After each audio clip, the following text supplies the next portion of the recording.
ये कहानी है सुखीपुर गांव की। ये कोई आम गांव नहीं है। यहाँ के लोग एक दूसरे के काम में टांग अड़ाने में जितना मजा लेते हैं, उतना ही एक दूसरे के सुख दुख में साथ भी खड़े रहते हैं। गांव के चौराहे पर एक बहुत ही मशहूर ठेला लगता है, माँ की रसोई, जहाँ राजू माँ 10 रुपए में दुनिया की सबसे स्वादिष्ट मसालेदार छोले कुलचे बनाता है। राजू अपने ठेले पर गर्म गर्म कुलचे सेक रहा है। छोले से उड़ती महक पूरे चौराहे पर फैली है।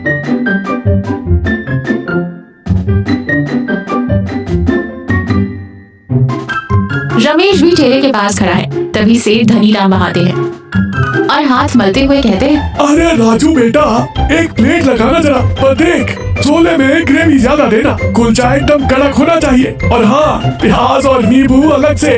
राजू हंसते हुए कहता है, जी सेठ जी, अभी लीजिए आपका स्पेशल कड़क कुलचा। राजू प्लेट बना कर देता है।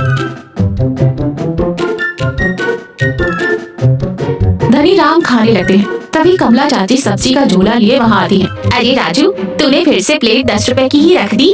अरे कल मुँह महंगाई देख रहा है, कहाँ पहुँच गई है। धनिया 100 रुपए किलो है और तू 10 रुपए में थाली भर के दे रहा है। सिर्फ धनीराम मुँह में कुलचा चबाते हुए कहते, कमला जी, आप क्यों इस बेचारे का व्यापार खराब कर रही हैं? 10 रुपए बिल्कुल सही दाम है। राजू, जरा 1 चम्मच मीठी चटनी और डालना, और 2 टुकड़े प्याज के भी। रमेश हंसते हुए व्यंग कसता है। वाह सेठ जी, 10 रुपए में आपने छोले भी ले लिए, कुलचे भी ले लिए, एक्स्ट्रा प्याज चटनी भी ले ली। बस अब एक काम करो, राजू को अपने घर ले जाकर उससे घर के बर्तन भी मंजवा लो। 10 रुपए पूरे वसूल हो जाएंगे। कमला चाची जोर से हंसी है। सेठ धनीराम झेप जाता है। तुम बीच में मत बोलो रमेश, मैं तो राजू का नियमित ग्राहक हूँ, इसलिए हक से मांगता हूँ। अरे कोई बात नहीं रमेश भाई, सेठ जी को खाने दो। चाची आप चिंता मत करो, भगवान की कृपा से मेरा गुजारा अच्छे से होता है। कमला चाची कहती है, गुजारा होता है, मुनाफा नहीं। ऐसे व्यापार करेगा तो एक दिन अपना ठेला ही बेच देगा। मेरी माँ दाम 25 रुपए कर दे। नहीं चाची, 10 रुपए ही ठीक है, मेरा पेट भर जाता है, बस काफी है। कमला चाची और रमेश बैठे चाय पी रहे हैं। दोनों राजू की बेवकूफी पर चर्चा कर रहे हैं। मुझे तो दाल में कुछ काला लगता है। कल मैंने घर पर छोले बनाए थे, 20 रुपए का तो सिर्फ गैस और मसाला जल गया। ये राजू 10 रुपए में कैसे बेच लेता है?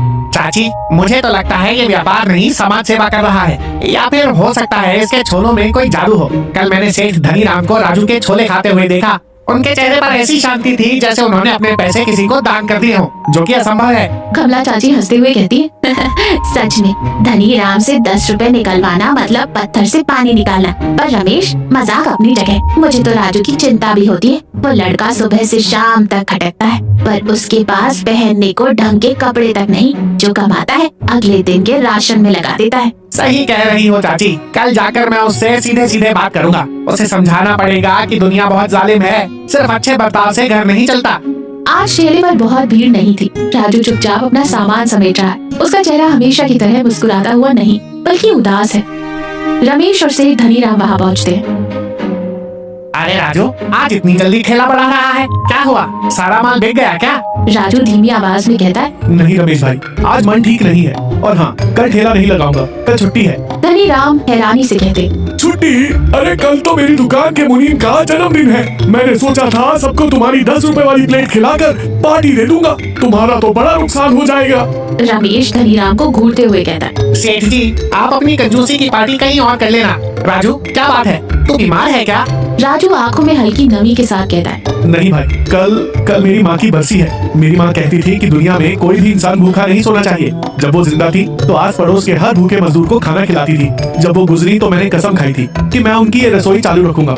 इसलिए मैं 10 रुपए में खाना देता हूँ, ताकि गाँव का कोई भी गरीब या रिक्शे वाला ये ना सोचे कि उसके पास पैसे कम है। रमेश और धनीराम एकदम सुन्न रह जाते हैं। मेरा सपना था कि मैं माँ की बरसी पर पूरे गांव को मुफ्त में छोले कुलचे का भंडारा खिलाऊं, लेकिन क्या राजू? राजू हल्की सी कड़वी मुस्कान के साथ कहता है, लेकिन चाची सही कहती है, मुझे व्यापार करना नहीं आता। 10 रुपए में बेचकर मैं सिर्फ अपना और ठेले का पेट पाल पाता हूँ। मेरे पास इतने पैसे ही नहीं जुड़े कि मैं एक दिन का बड़ा भंडारा कर सकूं। कल बस माँ की तस्वीर के सामने एक दिया जलाकर बैठूंगा। राजू ठेला लेकर चला जाता है। रमेश और सेठ धनीराम खामोश वहीं खड़े रह जाते हैं। रमेश, कमला चाची और सेठ धनीराम बैठे। रमेश ने राजू की सारी बात बता दी है। माहौल बहुत भावुक है। कमला चाची आंसू पोंछते हुए कहती है, कैसा पागल लड़का है, और मैं बेवकूफ उसे व्यापार की गुण सिखा रही थी। वो तो व्यापार कर ही नहीं रहा था, वो तो अपनी माँ का प्यार बांट रहा था। सेठ धनी राम भारी आवाज में खुद से नफरत करते हुए कहते, धिक्कार है मुझ पर, मेरे पास इतना पैसा है फिर भी मैं उस गरीब से एक्स्ट्रा प्याज और चटनी मांगता रहा। वो 10 रुपए में अपना दिल निकाल कर दे रहा था और मैं उसमें भी सौदेबाजी कर रहा था। अब पछताने से क्या होगा? राजू कल घर में अकेला बैठा रोएगा क्योंकि वो अपनी माँ का सपना पूरा नहीं कर पा रहा। नहीं, राजू कल नहीं रोएगा। रमेश, तुम अभी मेरे साथ शहर चलो, छोले, मैदा, मसाले, तेल, जो कुछ चाहिए सब लेकर आएंगे, सारा खर्चा मैं दूंगा। कमला चाची हैरान और खुशी होकर कहती है, सेठ जी आप और पैसा खर्च करेंगे? धनीराम मुस्कुराते हुए कहते, अरे चाची, कंजूस हूँ, पत्थर दिल नहीं। राजू ने सालों तक हमें 10 रुपए में पेट भर खाना खिलाया है, क्या हम एक दिन मिलकर उसकी माँ का भंडारा नहीं कर सकते? बिल्कुल कर सकते हैं। मैं और मेरे पड़ोस की औरतें मिलकर सारा खाना बनाएंगी। कल राजू कुछ नहीं करेगा, कल का सारा काम हम करेंगे। राजू अपने घर के छोटे से आंगन में अपनी माँ की तस्वीर के सामने उदास बैठा है। तभी बाहर से ट्रैक्टर और लोगों के बोलने की आवाजें आती है। राजू बाहर आता है और हैरान रह जाता है। उसके आंगन के बाहर गाँव के कुछ लोग खड़े हैं, बड़े बड़े चूल्हे लग गए हैं। कमला चाची एक बड़ी सी कढ़ाई में छोले छौंक रही है। रमेश कुलचे बेल रहा है और सबसे हैरानी की बात, सेठ धनी राम खुद प्याज काट रहे हैं और उनकी आंखों से आंसू गिर रहे हैं, प्याज की वजह से और खुशी की वजह से भी। राजू हैरान होकर कहता है, रमेश भाई, चाची, सेठ जी, ये सब क्या है? रमेश राजू के सिर पर एक कागज के शेफ वाली टोपी पहनाता है और कहता है, तेरी माँ का भंडारा है ये मेरे भाई। तूने क्या सोचा तू अकेला ही पुण्य कमाएगा? थोड़ा मौका हमें भी दे दे। अरे राजू, चुपचाप वहाँ कुर्सी पर जाकर बैठ। आज माँ की रसोई का ठेला हम चलाएंगे। तू बस हमें बताएगा कि तेरे हाथ वाले स्वाद का असली राज क्या है। सेठ धनी राम आंखें मलते हुए कहते, और राजू बेटा, आज प्याज की कोई कमी नहीं है, मैंने 2 बोरी प्याज मंगवाए हैं, आज पूरे गांव को एक्स्ट्रा प्याज मिलेगा। वहाँ मौजूद सभी लोग जोर से हंस पड़ते हैं। राजू की आंखों से आंसू छलक पड़ते हैं। वो हाथ जोड़कर कहता है, मुझे लगता था कि मैं बहुत गरीब हूँ, मेरे पास पैसे नहीं हैं, लेकिन आज पता चला कि मैंने पिछले 5 सालों में 10-10 रुपए में जो कमाया है वो ये प्यार है। आप सबसे बड़ा परिवार मुझे और कहीं नहीं मिल सकता।